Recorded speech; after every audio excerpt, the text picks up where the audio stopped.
R L C സർക്യൂട്ടിൻ്റെ resonance കണ്ടീഷനിലുള്ള പ്രോബ്ലമാണ്. ചിത്രത്തിൽ തന്നിരിക്കുന്നത് ആർ എന്ന് പറയുന്നത് 5 ഓം എന്ന് മാത്രമാണ്. ബാക്കിയുള്ള വാല്യൂസ് കണ്ടുപിടിക്കാനാണ്. റെസണൻ്റ് ഫ്രീക്വൻസി 500 കിലോ ഹെഡ്സ് ആണ്. 500 × 10⁻³ ഹെഡ്സ് ആണ്. റെസിസ്റ്റൻസ് 5 ഓം ആണ്. ബാൻഡ് വിഡ്ത്ത് തന്നിട്ടുണ്ട് 20 കിലോ ഹെഡ്സ് ആണ്. 20 × 10⁻³ ഹെഡ്സ്. ബാൻഡ് വിഡ്ത്ത് എന്ന് പറഞ്ഞാൽ R/2πL ആണ്. ആറിൻ്റെ വാല്യൂ 5 ഓം ആണ്. 5 അവിടെ സബ്സ്റ്റിറ്റ്യൂട്ട് ചെയ്താൽ എല്ലിൻ്റെ വാല്യൂ കിട്ടും. That is R/2π bandwidth ആണ്. L inductance.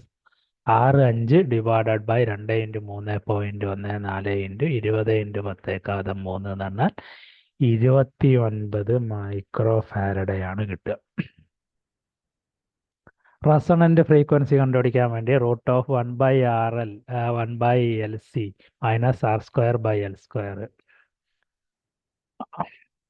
1/39 × 10⁻⁻⁶ C അറിയില്ല. 5² ഡിവൈഡഡ് ബൈ L² 39 × 10⁻⁻⁶ സോ അതെന്ന് പറയുന്നത് 500 × 10⁻³ ഹെഡ്സ് ആണ് റെസണൻ്റ് ഫ്രീക്വൻസി എന്ന് പറഞ്ഞാൽ. ഈ ഇക്വേഷൻ സബ്സ്റ്റിറ്റ്യൂട്ട് ചെയ്താൽ സിയുടെ വാല്യൂ കിട്ടും. സിയുടെ വാല്യൂ എന്ന് പറഞ്ഞാൽ 2.6 × 10⁻⁻⁹ മൈക്രോ ഫാരഡയാണ്. ഡൈനാമിക് റെസിസ്റ്റൻസ് Z എന്ന് പറഞ്ഞാൽ L/CR ആണ്. L എന്ന് പറഞ്ഞാൽ 39 × 10⁻⁻⁶ 2.6 × 10⁻⁻⁹ R എന്ന് പറഞ്ഞാൽ 5.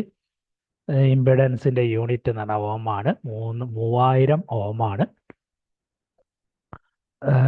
ഇമ്പിഡൻസ് എന്ന് പറഞ്ഞാൽ, ഡൈനാമിക് ഇമ്പിഡൻസ് എന്ന് പറഞ്ഞാൽ. Thank you for watching this video.